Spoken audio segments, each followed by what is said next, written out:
ओम श्री परमात्मने नमः। तृतीय खंड। इन सब की रचना हो जाने पर परमेश्वर ने फिर विचार किया, ये सब लोक और लोकपाल तो रचे गए, इनकी रचना का कार्य तो पूरा हो गया। अब इनके निर्वाह के लिए अन्न भी होना चाहिए, भोग पदार्थों की भी व्यवस्था होनी चाहिए, क्योंकि इनके साथ भूख प्यास भी लगा दी गई है। अतः उसकी अन्न की भी रचना करूं। उपयुक्त प्रकार से विचार करके परमेश्वर ने जलों को अर्थात पांचों सूक्ष्म महाभूतों को तपाया, अपने संकल्प द्वारा उनमें क्रिया उत्पन्न की। परमात्मा के संकल्प द्वारा संचालित हुए उन सूक्ष्म महाभूतों से मूर्ति प्रकट हुई, अर्थात उनका स्थूल रूप उत्पन्न हुआ।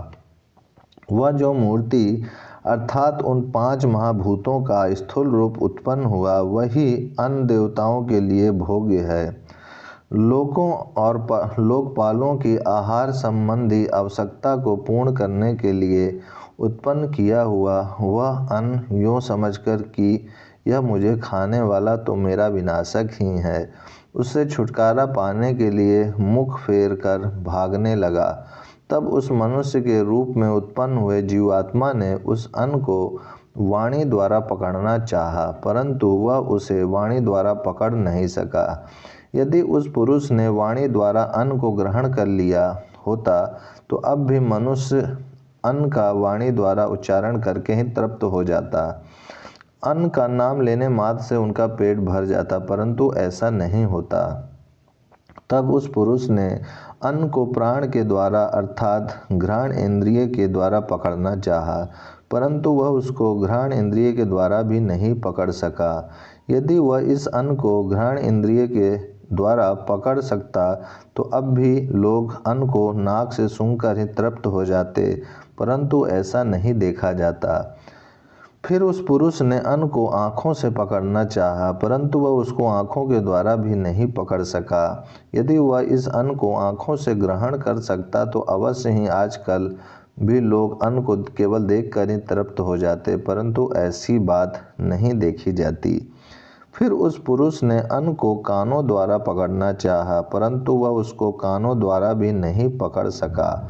यदि वह इसको कानों से पकड़ सकता तो अवश्य ही अब भी मनुष्य केवल अन्न का नाम सुनकर ही तृप्त हो जाता, परंतु यह देखने में नहीं आता है। तब उस पुरुष ने अन्न को चमड़ी द्वारा पकड़ना चाहा, परंतु वह उसको चमड़ी द्वारा भी नहीं पकड़ सका। यदि वह इसको चमड़ी द्वारा पकड़ पाता तो अवश्य ही आजकल भी मनुष्य अन्न को छूकर ही तृप्त हो जाते, परंतु ऐसी बात नहीं है। तब उस पुरुष ने अन्न को मन से पकड़ना चाहा, परंतु वह उसको मन के द्वारा भी नहीं पकड़ सका। यदि वह इसको मन से पकड़ पाता तो अवश्य ही आज भी मनुष्य अन्न का चिंतन करके ही तृप्त हो जाते, परंतु ऐसी बात देखने में नहीं आती। फिर उस पुरुष ने अन्न को उपस्थ लिंग द्वारा पकड़ना चाहा, परंतु वह उसको उपस्थ के द्वारा नहीं पकड़ सका। यदि वह उसको उपस्थ द्वारा पकड़ पाता तो अवश्य ही अब भी मनुष्य अन्न का त्याग करके ही तृप्त हो जाते, परंतु यह देखने में नहीं आता। अंत में उस पुरुष ने अन्न को मुख के द्वार से अपान वायु द्वारा ग्रहण करना चाहा, परंतु अर्थात अपान वायु द्वारा मुख से शरीर में प्रवेश कराने की चेष्टा की, तब वह अन्न को अपने शरीर में ले जा सका। वह अपान वायु जो बाहर से शरीर के भीतर प्रश्वास के रूप में जाता है, यही अन्न का ग्रह उसको पकड़ने वाला अर्थात भीतर ले जाने वाला है। प्राण वायु के संबंध में जो यह प्रसिद्धि है कि यही अन्न के द्वारा मनुष्य के जीवन की रक्षा करने वाला होने से साक्षात आयु है, वह इस अपान वायु को लेकर ही है, जो प्राण आदि पांच भेदों में विभक्त मुख्य प्राण का ही एक अंश है। इससे यह सिद्ध हुआ कि प्राण ही मनुष्य का जीवन है। इस प्रकार जब लोक और लोकपालों की रचना हो गई, उन सब के लिए आहार भी उत्पन्न हो गया तथा मनुष्य शरीरधारी पुरुष ने उस आहार को ग्रहण करना भी सीख लिया, तब उस सर्वश्रेष्ठा परमात्मा ने फिर विचार किया, यह मनुष्य रूप पुरुष मेरा मेरे बिना कैसे रहेगा? यदि इस जीवात्मा के साथ मेरा सहयोग नहीं रहेगा तो यह अकेला किस प्रकार टिक सकेगा? इसीलिए तो भगवान ने गीता में कहा है कि समस्त भूतों का जो कारण है वह मैं हूँ। ऐसा कोई भी चराचर प्राणी नहीं है जो मुझसे रहित हो।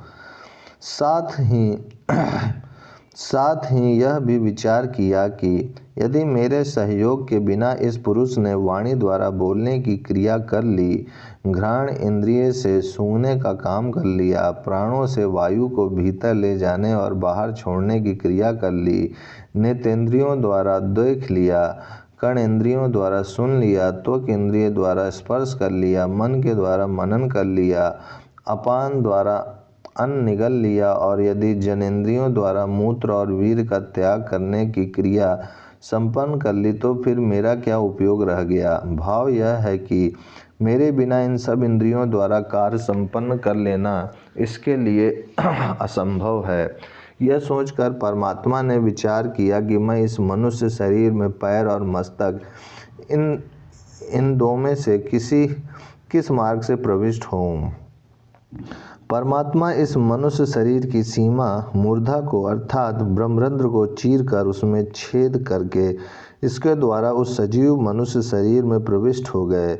वह यह द्वार विदृढ़ किया हुआ द्वार नाम से प्रसिद्ध है। वही यह विदृति नाम का द्वार ब्रह्मरंध्र आनंद देने वाला अर्थात आनंद स्वरूप परमात्मा की प्राप्ति कराने वाला है। परमेश्वर की उपलब्धि के 3 स्थान हैं और स्वप्न भी 3 हैं। एक तो यह हृदयाकाश उनकी उपलब्धि का स्थान है, दूसरा विशुद्ध आकाश रूप परम धाम है जिसको सत्यलोक, गोलोक, ब्रह्मलोक, साकेत लोक, कैलाश आदि अनेक नामों से पुकारा जाता है। तीसरा यह संपूर्ण ब्रह्मांड है तथा इस जगत की जो स्थूल, सूक्ष्म और कारण रूप 3 अवस्थाएं हैं वे ही इसके 3 स्वप्न हैं।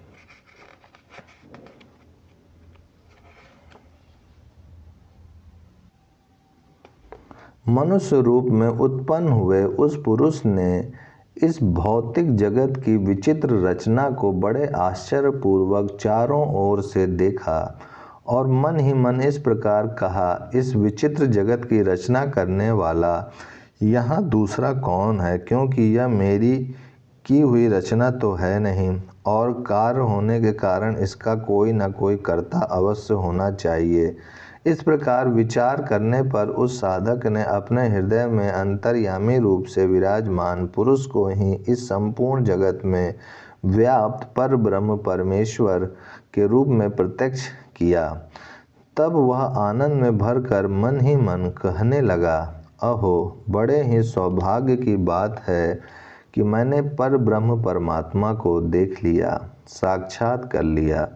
इससे यह भाव प्रकट किया गया है कि इस जगत की विचित्र रचना को देखकर इसके कर्ता धर्ता परमात्मा की सत्ता में विश्वास करके यदि मनुष्य उन्हें जानने और पाने को उत्सुक हो, उन्हीं पर निर्भर होकर चेष्टा करे तो अवश्य ही उन्हें जान सकता है। परमात्मा को जानने और पाने का काम इस मनुष्य शरीर में ही हो सकता है, दूसरे शरीर में नहीं।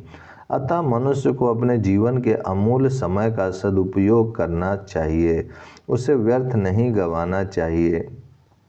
इस अध्याय में मानो परमात्मा की महिमा का और मनुष्य शरीर के महत्व का दिग्दर्शन कराने के लिए ही सृष्टि रचना का वर्णन किया गया है।